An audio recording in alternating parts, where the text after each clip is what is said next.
Hi, and welcome to Here with Laura. I'm your host, Laura Williams. I'm a designer, entrepreneur, and mom, and this is a space where real life and meaningful conversations meet. Today, I'm joined by an incredibly smart and talented businesswoman who is in a league of her own. She is the center force in helping interior design businesses thrive and grow and is the foundation of a community of creatives for so many. Please welcome podcast host, owner of IDCO, Kwin, Interior Collective, Anastasia Casey. Hi, thank you so much for having me. This feels like such a full circle moment. I mean, And Design Camp. Design camp. Yeah, Oh my gosh. we've worked alongside each other for years and years now.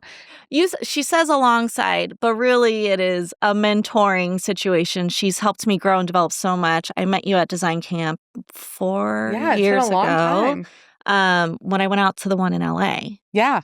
And I was like such a nervous little thing there. I was so scared. First of all, outside of my comfort zone in LA in general. Totally. And then I just felt very imposter syndrome amid all of these amazing designers, you and Lindsay, who you started Design Camp with.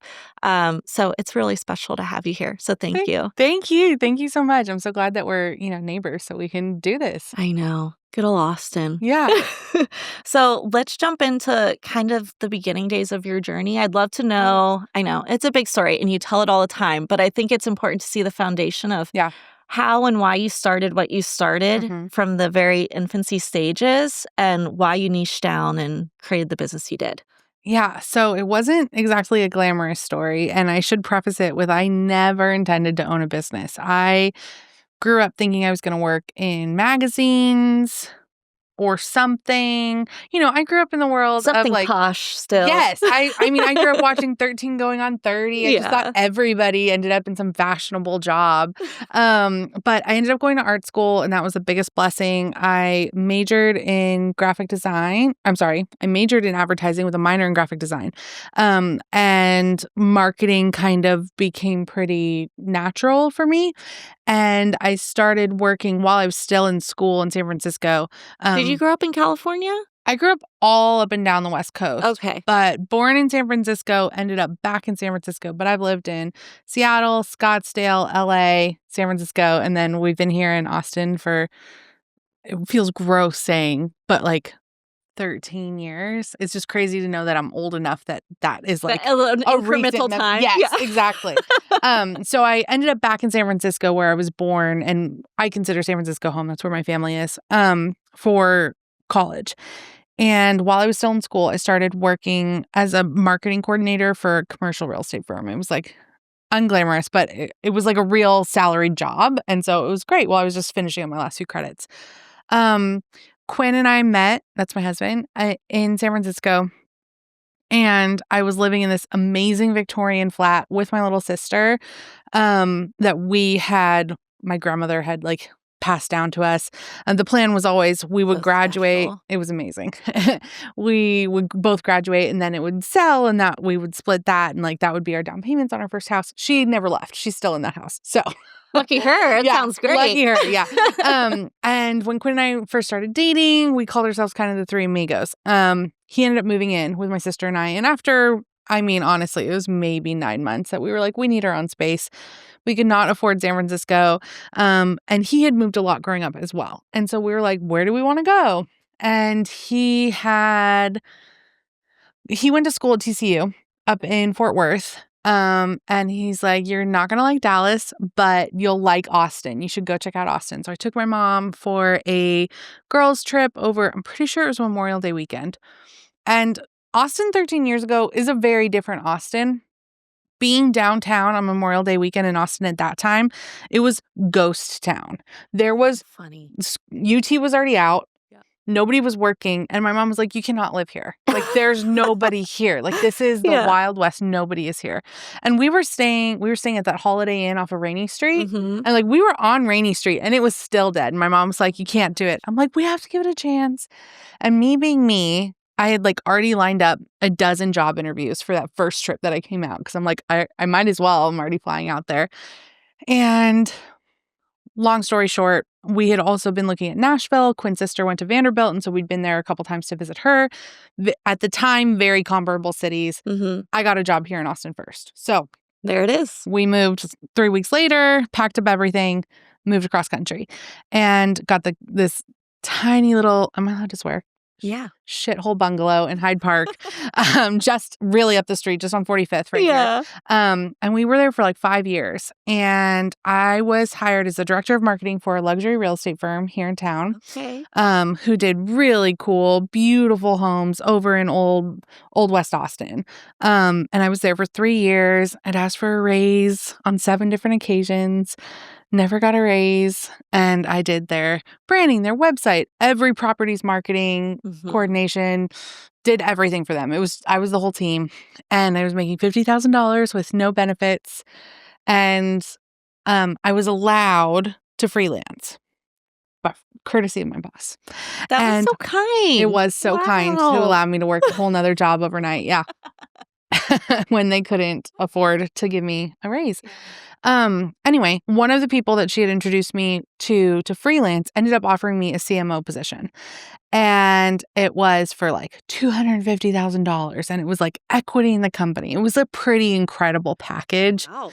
And obviously, when you're talking $50,000 to $250,000 plus equity, that was life-changing. And I said, this sounds amazing, but I really want to talk to my boss about this. Like, I want us to both feel really good about it. My decision is not, like, my mind is not made up. She introduced us. I want to talk to her. I call her. She's very summering. Kind of you. She's summering in Colorado. She says, hold on, I'm flying home. We'll talk about this on Monday. And I walk into the office and she fires me on the spot for being disloyal. And she says, I also called this other person and they'll be retracting your offer because it's not appropriate for them to have poached you. And she also said, no one in the office can know. You have 30 days. And at the time, Kwin and I were like living check to check. Yeah. Like I couldn't just be like, F you and walk out. So I just had to have a smile on my face and tell everybody it was my idea to leave. It was not. Here we are 10 years later. It was not my idea to leave. Just so everybody knows. Yeah, to be clear. Oh my gosh, that is wild. I called my dad as I walked out of the office before I even called my husband. And he's like, well, what do you want to do now? You have like a great reputation. You've done like, you're going to find another job. We won't let you live under a bridge. You know, I was really lucky that if I needed it, I had my parents to fall back on. We didn't have to. And I was like, Dad, I don't know if I could work for anybody else again. Like I gave them my everything. And for someone to just be like, well, I don't like the way you did that. Even though I genuinely felt like I was doing the right thing. Yeah. And you were, from a morality standpoint, I thought you 1,000% did the right thing. I still believe that I did the right thing. And it's good that you can stand by that. That feels good. Yes, absolutely. And so my dad's like, okay, so what are you saying? I had already been freelancing, doing websites for anybody from like bakeries to event planners to, I mean, I was also doing like financial planners. Yeah. And the next day I just posted on Instagram. I had like 3,000 followers at the time. I was like, hey, if anybody needs a website, I'm your gal.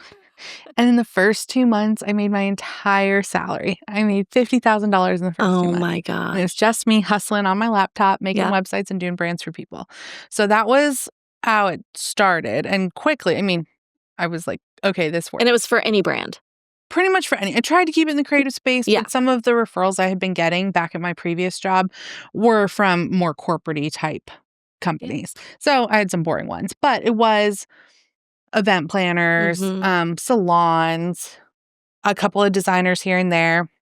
And I'd say that would have been 2016. We'd only been married a couple months. And then in 2018, so 2 years of doing that and kind of taking anything that came my way and doing well, I decided to go on this trip. It was with Fiona Humberson. Hi, Fiona. Love you. Still credit my entire career to you. She had hosted a business retreat for brand designers. And a very small version of design camp. It was super intimate. It was in Majorca. She had like a payment plan option, and like, You're like, perfect, I can pay for it. I can pay for it for over like 12 months. Yeah. And Kwin was so sweet. He's like, it's okay. I'll cancel my gym membership. I can just run the neighborhood. He's like, we can do it. Oh my God. It was so sweet. And I went, and I was expecting it to be like, okay, let's review your portfolio. Like, let's talk about presentations. Like, how do you sell the design? Blah, blah, blah. And it was not that. It was very woo-woo. And you've been in camp. Yeah. You know that I usually will cry at camp, but I try for things to be very actionable. And like, I like a checklist. Tell me what to do and I will do it. It's not what was happening. Yeah. And there was a former psychologist there, and we were like having these like therapy sessions, and I was just like, wow. I was annoyed because it was really expensive. Yeah. And then the last full day we had, and I'm literally saying this was probably like therapy session number 7. They had me do an exercise, and they're like, write down your 5 favorite projects you've ever had. And I wrote them down, and 4 of the 5 were interior designers. And the whole message this week had been, you have to niche down, you have to decide who you're serving, and you have to say no to everybody who's not those people. And I just remember resenting Fiona because I was like, well, maybe your husband provides for you, or, you're already so famous, like you could say no to projects. But I was like, we're still not there. Yeah, we're hustling. But then when I was like, man, 4 out of 5 are interior designers, and I've only done 4 interior designers, and I liked all of them. Yeah. My flight home from Spain, I rewrote all the copy on our website. I reconsidered our marketing efforts, and I started producing content that was in like the lifestyle interior space. So I remember I hired a designer to like virtually design our little shithole bungalow's living room. And like we spent the money, we got all new furniture for it, and we shot it, and every girl picked it up. And amazing. Yeah. And it just kind of like spiraled that way. And from that point on, I never booked anybody that wasn't an interior designer. Since then, we've expanded. We do some hospitality projects. Those are really fun, but like in the shelter industry for sure. Yeah. But it absolutely changed my life. That's incredible. Yeah. So then IDCO was born. IDCO was born. And we just this past weekend celebrated 9 years of IDCO. That's wild. In that iteration. Yeah. And we've got 12 full-time salaried 401k benefited employees, plus another 5 pretty full-time contractors. And that's a real sweet spot for us right now. Yeah. We might get into it, but COVID was huge for us because the industry boomed so much, and everybody had loan money and had a deadline of when they needed to spend that money. Yep. So we had like 2 insane years, and the business was still pretty new. And I made the mistake of being like, this is what life's going to be like. We're just going to have $10 million years. Oh my gosh. Note to self, we do not. It is not like that. So we grew our team really fast, really strong. I have the most incredible team in the world. You do. I've worked with many members of your team, and I love them. They're amazing, and they have all been there since the moment they were hired. We have no turnover. Everybody stays at IDCO, which makes it really, really hard when you have to scale back down. Yeah. It's a testament to how you lead and how you run your business. If people want to stay there, that's a big deal. Yeah. But yes, I can. That definitely stems from the way I was let go from my last job. I would never treat someone like that. The fact that someone shows up for my business and my dream every single day, like, I don't know how someone could take that for granted. Like, that is the greatest gift someone can give you. They spend more time with me than they do their own families. And we do try to have a really good work-life balance. We don't work on Fridays, but like, I don't take that lightly. And so that was a really serious learning lesson for me that has absolutely shaped how I run IDCO and Design Camp and everything else. Yeah. So when did Kwin Made come into play? Because now that kind of filters into your IDCO clients, but it's completely separate. Yes, no, that's a good question. And it's one that I still struggle with a little bit. So the catalyst for why Kwin Made launched was that... Well, first of all, for all who don't know, Kwin Made, if you want to explain what Kwin Made serves. So today, IDCO Studio has ready to add to cart templates, business tools, website templates, and like ready to use pre-made brands. Kwin Made is anything that's custom. So that's our boutique studio. So that's if you needed a custom Shopify website because you're launching an e-commerce for your brand, or if you just are like, no matter how much you can customize it, I want something custom. I don't want to use a template. And so that's for our Nate Berkus clients, our Amber Interiors clients. I firmly believe that most designers can absolutely use our semi-custom website option where we really customize one of our templates for you. But there are some people who are like, we need something custom. And the catalyst to that happened because someone, if you're in the interiors world, we all know who they are. Good friend. They've been on the show multiple times. They launched a new website one day. And I was like, wow, this is fantastic. And I sent him a text and I'm like, hey, love the new site. Just wondering, I'm surprised you didn't even ask for a bid from us. Can I just ask why? It's just Good for helpful. you. That's great. And they go, oh shit, I didn't know you guys did custom work. And I was like, oh, that's a problem. Yeah. You personally know me and you don't even realize that. Yeah. So that's when we decided that we needed to separate any of our custom work and keep add to cart options at IDCO Studio. So it's the same team, our same designers, same and how you launched it was really beautifully done too. Because when you put all of that out there, I was like, ooh, maybe I need one. I'm like, stop it. You don't need this right now. But I really thought to myself, I'm like, maybe it's time to go custom because this is really nice. Like you put out Nate Berkus, and I was like, oh, the video. Yeah, thank you. Yeah.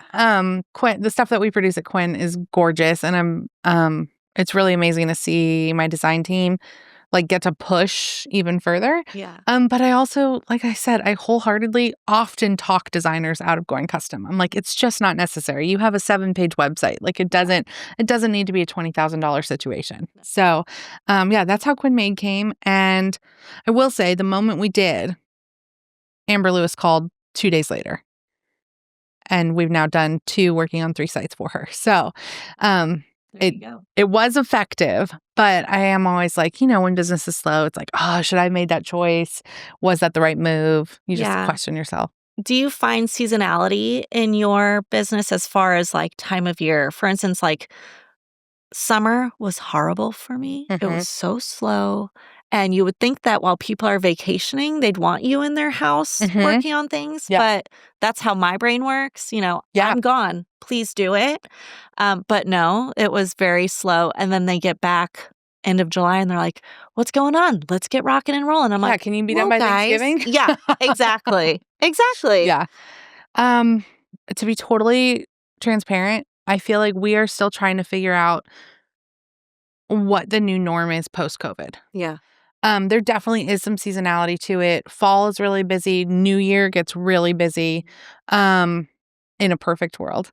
But we are still just kind of coming off of like what it was like to be doing multi-million-dollar years to now be like a great year for us would be if we were hitting like 2.5 now. And we were 4 times that. So we're really trying to figure out like what is the new norm to understand. Is it truly seasonality or is it more like market-based, longer chunks of time when people are comfortable in spending? I had a really good chat with one of my best friends, Renee from Tandem, the other day, and she was just explaining that, we're not seeing anybody enter this industry right now.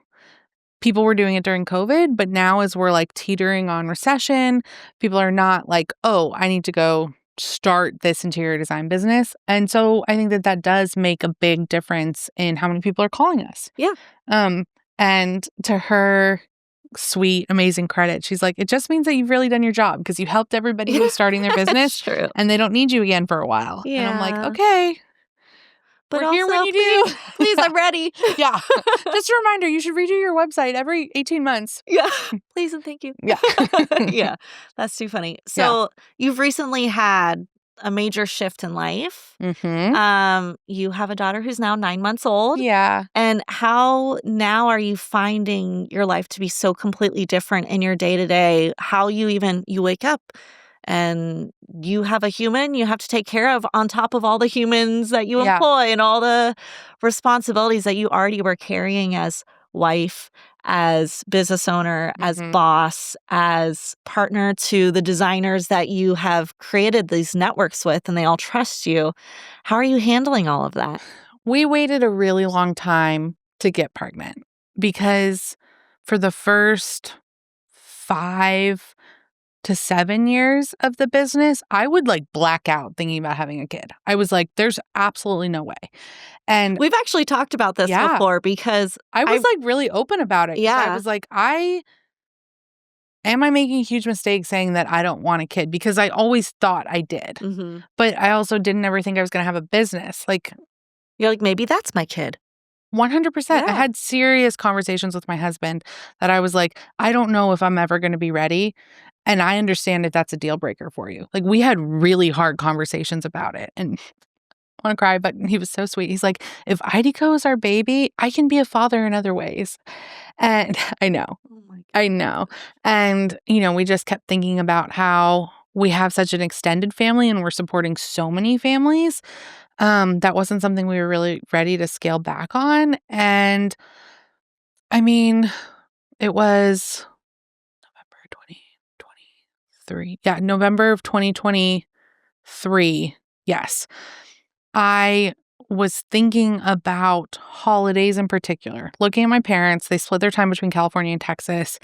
And I'm like, my sister and I are like their whole world. Mhm. And I was thinking about holidays and I'm like, what if we weren't around for holidays for my parents? And I was like, what does that look like for Kwin and I? Mhm. And for some reason, that particular vision, I was like, I feel like I need to prioritize this. And so I talked with my doctor and I was like, what's our timeline? I was 36 at the time. Yes, 36 at the time, 35 at the time. I was 35 at the time. And they're like, well, you got to get on it. Like, let's give it a go. Let's give it a solid year. I told Kwin, I was like, okay, I know I kept telling you no, but I'm ready now. So are you ready? And he's like, yes, let's like, do it. I okay. was like, okay, let's do it. And we were What a just wonderful partner to just wait for you to take the lead on that too. No pressure. a long time. If I was still working my corporate job, we probably would have had 3 kids by now. Like, Yeah. I was so fulfilled in my career that I didn't feel like there was this other empty spot that I was searching to fill. That if I was working a corporate career and I didn't have that same passion that was so encompassing in my life, I probably would have been like, yes, let's get pregnant. And how cool and beautiful that you recognize that. Yeah. And that you can, vocalize that to others. Because maybe some other people are feeling that too, where it's kind of hard to make the decision. Because, starting your business, yes, that is a huge undertaking that I talk about on this all the time. It is so hard and you have to make sacrifices. And at the time, it didn't really feel like too much of a sacrifice. Yeah. And that's good to hear, Yeah, it didn't feel like it never felt like a sacrifice. And that was the thing. Kwin and I had such a beautiful life. We were so happy. Our marriage was so strong. But I also knew, that there would be some point where he resented me for it. Whether it was ever something he even could acknowledge or not. Yeah. There would be. He was meant to be a dad. And also, I started to get to the point where I was like, am I going to resent myself for it? And as we know, there are biological clocks. Anyway, fast forward, we were super lucky. We got pregnant in 3 months. I know that's not everyone's story. Yeah. And so we were very blessed. And then Cam surprised us 6 weeks early, which was scary at the time, but it also worked out best because I'm a control freak and it just took all of my control right out of it. She was like, I'm going to handle this. Yeah. And So I got you, Mom. Yep. Don't worry. And since it's just been, I'd worked really hard to get to the point where I'm not doing client deliverables anymore. My job is business development. My job is the podcast. My job is design camp. But making sure that a deadline is met You have is a team on my for team. that. Yes. And that's when I was like, I'm ready. We can do this now. And since she's been born, I continued. We saved a lot of money to be able to afford a nanny. That has been the biggest blessing. I have the greatest nanny in the world. She is absolutely like my little sister. I'm so grateful for her every day. But I've just become way more efficient. I'm literally like, what was I doing with all of my time before? Because I'm like, how can I get a full workday done actually in 8 hours? I used to work 18-hour days. And now all of a sudden I'm getting all of it done way faster. So that has been, Cam has made me slow down. Cameron has made me content. She's helped me realize that it's not always like, what's next, what's next, what's next. It's like, I want to savor this exact moment. And I do think that that was something I really needed, even if I couldn't admit it. Yeah. And I think entrepreneurs have that feeling all the time. I mean, I'm suffering from it right now. Okay, what's next? Oh, let's start a podcast. Yeah. Oh, let's expand the store. How do we have a bigger store? How do we have online success with the store? It's always something where I feel like what's next. But I have my dial where I know at 2:45, I'm going to be at pickup. Yeah. I am the one that's going to pick up my kids. Maybe once a week. It's my husband. Sure. Instead of me. But typically we go together.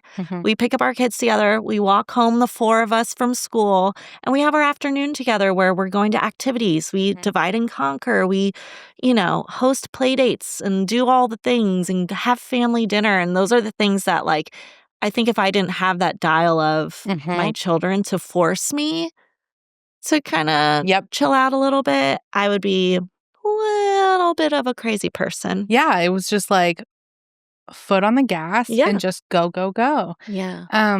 And that's amazing. And it was more sustainable when the income was supporting it. But then it's also been such a humbling experience when we've had a really tough financial 2 years and we've had to make really hard decisions.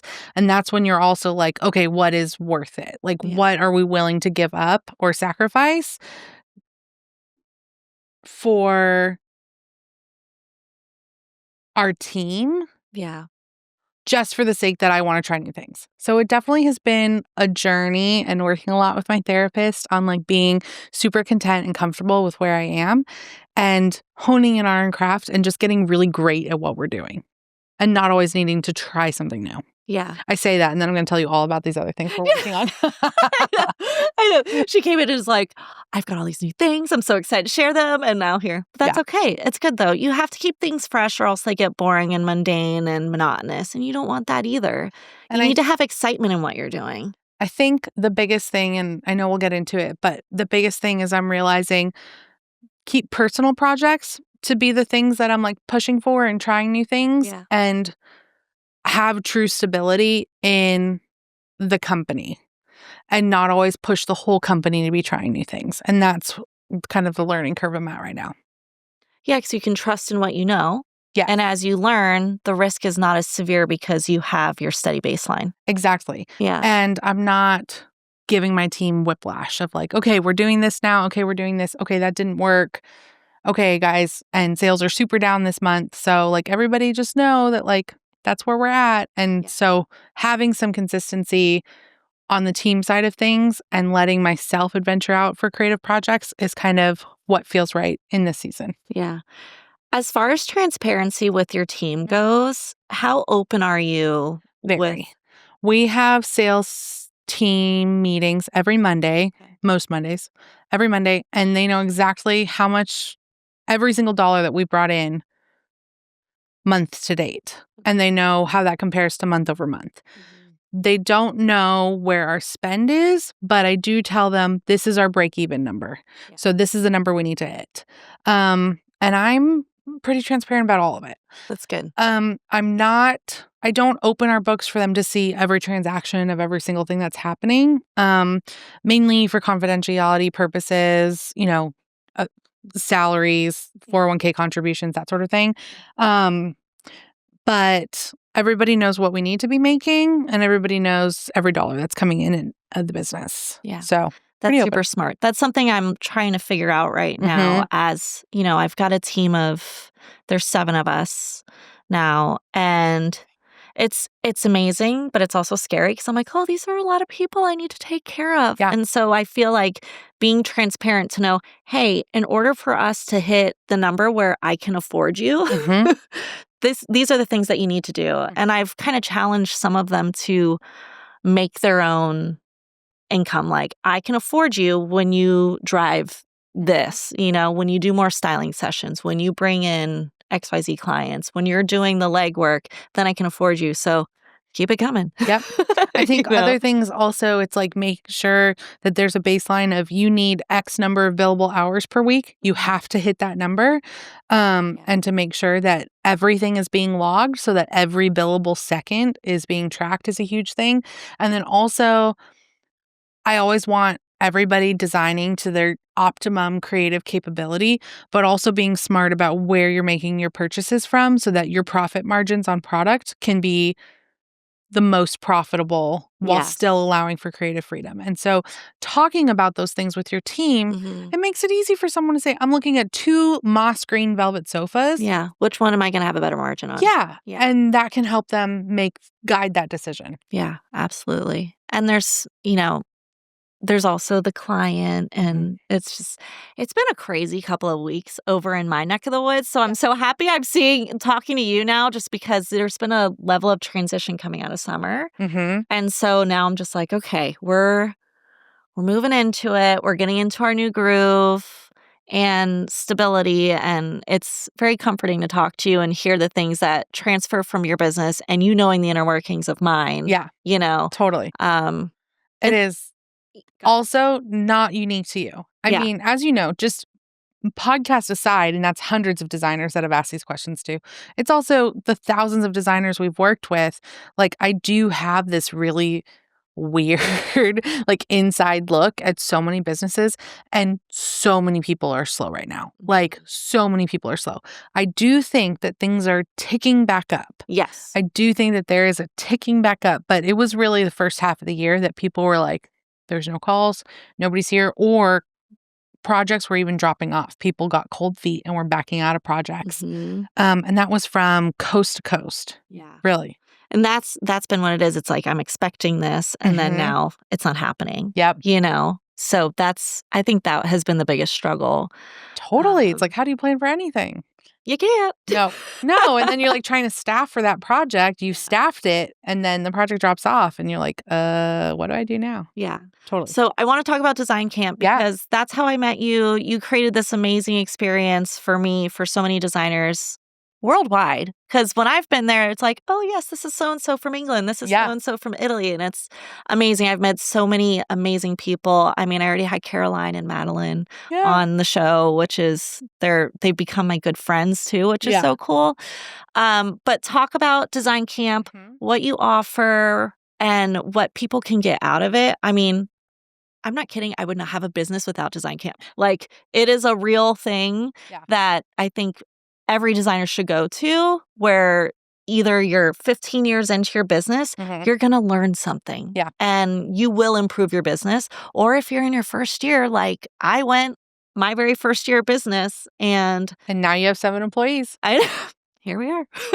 In 4 years. Like, that's amazing. Yeah, You're like our little testimonial golden child. Oh. Wow. Thanks. I'm going to cry. No. So Design Camp came to fruition because I was working for Lindsay Brooke Design, had hired us to do her social media marketing. And that was, gosh, at this point, 6 or 7 years ago. And she's based in LA. I'm here in Austin. We do social media marketing from afar. Like, it was a remote situation. But then we were both on a panel discussion at Las Vegas Market in January. She hired me in, it was either June or July. And so we met in person for the first time in January at Market. And both our husbands came. Both of our husbands' names are Kwin, which is like kind of just a weird parallel. Lindsay and I are like so simpatico. It's not the most common name either. No, it's not like it's like especially John. For guys. Yeah. Oh my God, your husband's John? My husband's John. Yeah. No, so it was just kind of funny. Anyway, so the boys had gone to bed, and Lindsay and I were sitting down at a bar that was closed the whole time we were there. And we were just talking about, Lindsay used to do these amazing Monday mentor sessions. I always am telling her to bring them back, but she would just like get on stories and just answer business questions. Love it. So she was doing that. That was a big part of our marketing push for her. And I was telling her the story that I just shared with you guys about the retreat that I had gone on, Fiona's retreat. And we were like, wouldn't it be amazing if we did something like that? Like, why is everything so secretive? Why can you not find this information? Why can't you Google it? This was also pre-AI. This was pre-Chat GPT, when like it is getting a little easier to find information. But we were also just like, where's the community? Because when Lindsay started her business, I think we opened our businesses like within months of each other. She was not formally trained as an interior designer, and she had just been asking people questions on Instagram. She's like, there should be a place that these questions can happen like organically. We're like, what if we started a retreat? What would that look like? And we're like, oh, that sounds amazing. Maybe in 3 years. Yeah. 6 months later, we launched Design Camp. Casual. And the initial version of Design Camp was at the Way Back here in Austin. And it was, I think it's like 7 little cabins, they're super cute, but they were cabins, little cottages. And we bought out the whole place, but only 14 guests could come because there's only 7 cottages. Lindsay and I were schlepping it back to my house every night. And we were literally hauling the concrete tables around, setting dinner tables. Like we were doing everything. It was very grassroots. But to the girls listening, our first groups of design campers are like always such a special place in our heart. It was amazing. And we were like, this is something. And I'm sorry, how many people did you host at the first one? the first one was 14 people. And the only way we could make literally even break even money was if we did 2 weeks back to back. Okay. So we rented the Way Back out for 2 weeks with a weekend break in between. And so we're now at our 15th session of Design Camp. And we did, Same. I think we did 6 at the Way Back. Okay. And then Lindsay and I were like, we have to scale this. Like we are killing ourselves. And being a boutique property, another small business, they had to charge a lot for us to be able to have the whole property, including their restaurant, for 4 days at a time. And it just got too expensive. We couldn't make it work for 14 people anymore. And Lindsay was like, so where would you want to do it? And I was like, well, if I could do it anywhere, the proper designed by Kelly Wersler, like obviously that's where it would be, but like we could never afford that. And Lindsay's like, I'm going to email them. And she got it back and we just ran some numbers and we were like, whoa, this is more affordable than what we were able to do at a small boutique location. And so That's we host. Wild. I know, it is wild and obviously more scalable. Yes. Being at the hotel property, a place where they can accommodate events like that, suddenly we could have, 60 or 70 campers at once and they could stay right on property, etc. We didn't have to buy out the whole hotel. And so it's evolved from Lindsay and I teaching every single thing ourselves to a combination of our teams teaching exactly what they specialize in with bringing in, we'll call them celebrity designer guests. And so we do a combination of small group sessions with, like, Lindsay's team teaches design presentations and her team teaches operations and our team teaches software and website and PR.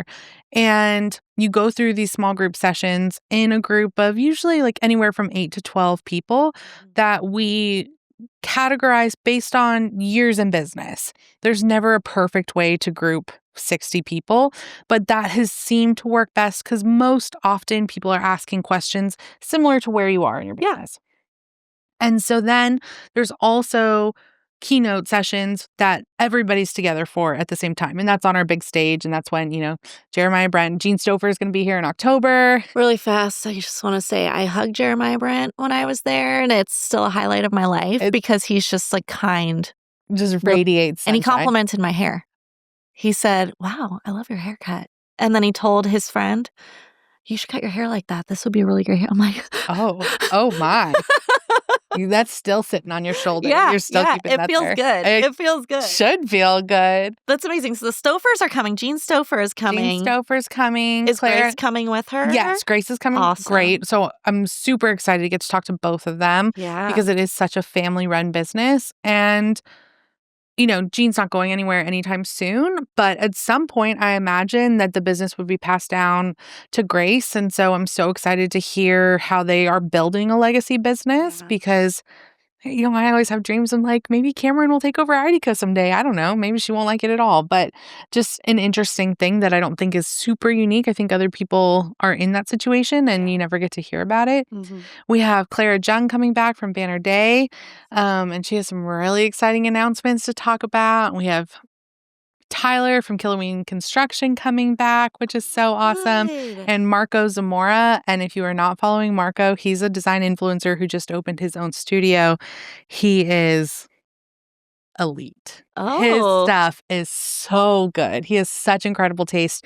And I really always like to hear from someone who's coming at design from like a slightly different perspective.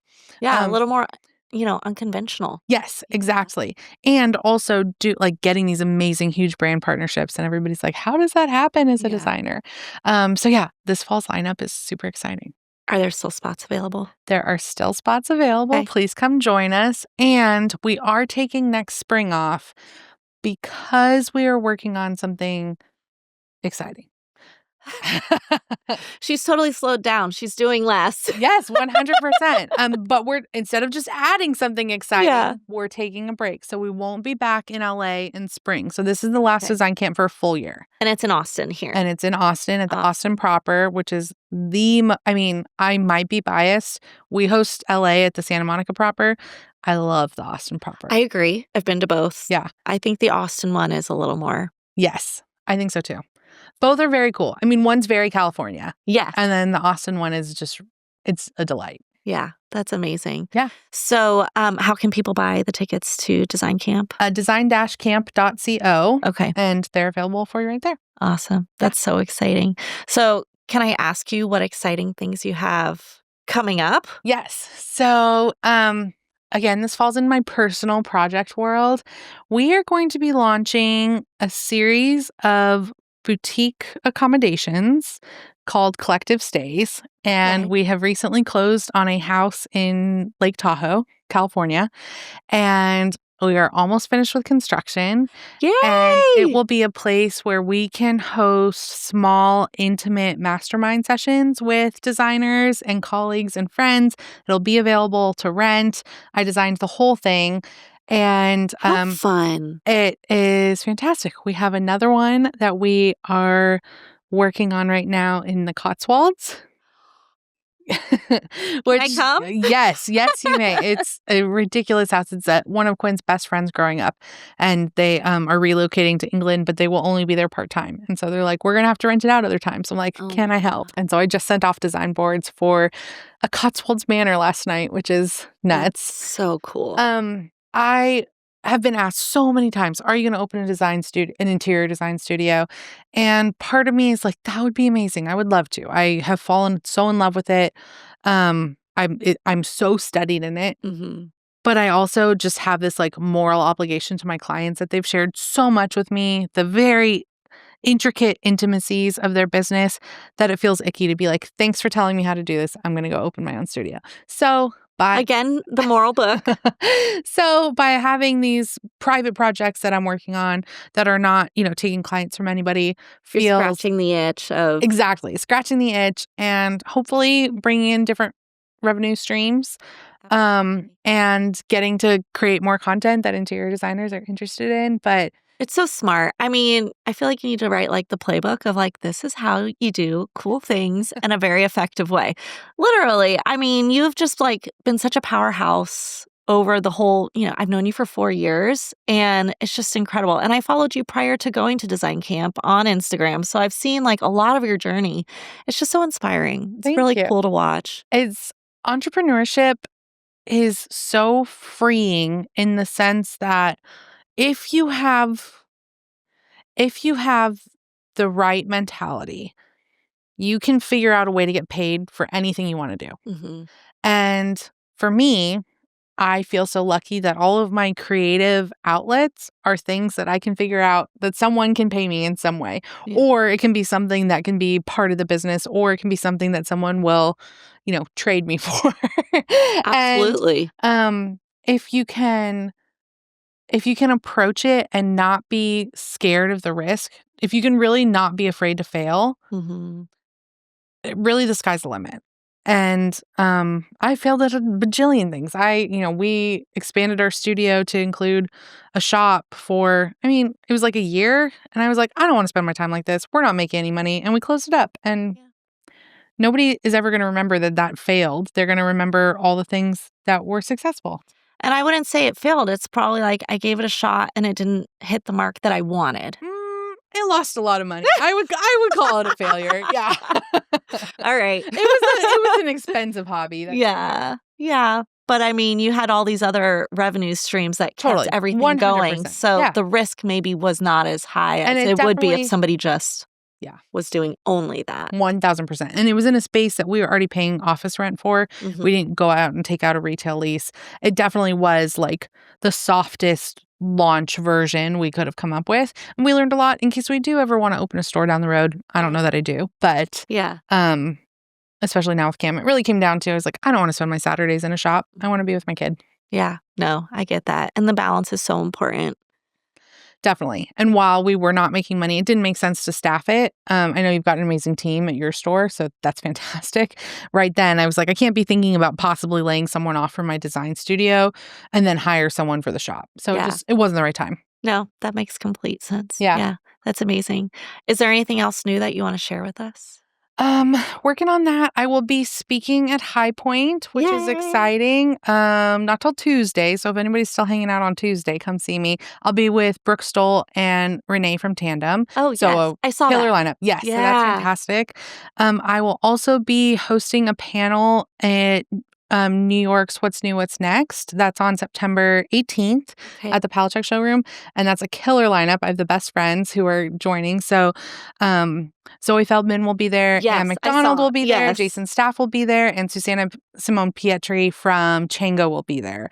So that'll be so fun. If you happen to be in New York, that's totally free. What's cool is you've had a lot of those people on your own podcast. Yes, they've all been on the show. Okay, that's really neat. So you've got a rapport. It'll be easy. Totally. And all of them have been to Design Camp, either as speakers or as guests. So yeah, we're old friends. So that'll be really fun. That's amazing. Other things in the works. I have started finally an outline for a book. I do not have a book deal. I do not have an agent. If anybody's listening, I have an outline. That's how you put it out into the universe. And just that's so cool. Manifesting. Yeah. I love it. I mean, we're going to manifest that book. Let's do it. Let's do it. Oh my gosh, that's exciting. Yeah. So the Tahoe project, the Cotswolds project. And we're doing a few other things at the house. We've been at the tutor for a couple of years now. And now, it's not just Kwin and I. We just had to give up a guest room to have a playroom, but we're doing some fun projects in there. So I'll be documenting that on Instagram too. That's so fun. Yeah. We'll keep an eye out. Thank I have you. one more question for you. Sure. And this is something that I kind of close out every single show with so that I can kind of have an underlying thing to learn something about you personally. Do you have any little joys in your day-to-day that kind of anchor your life?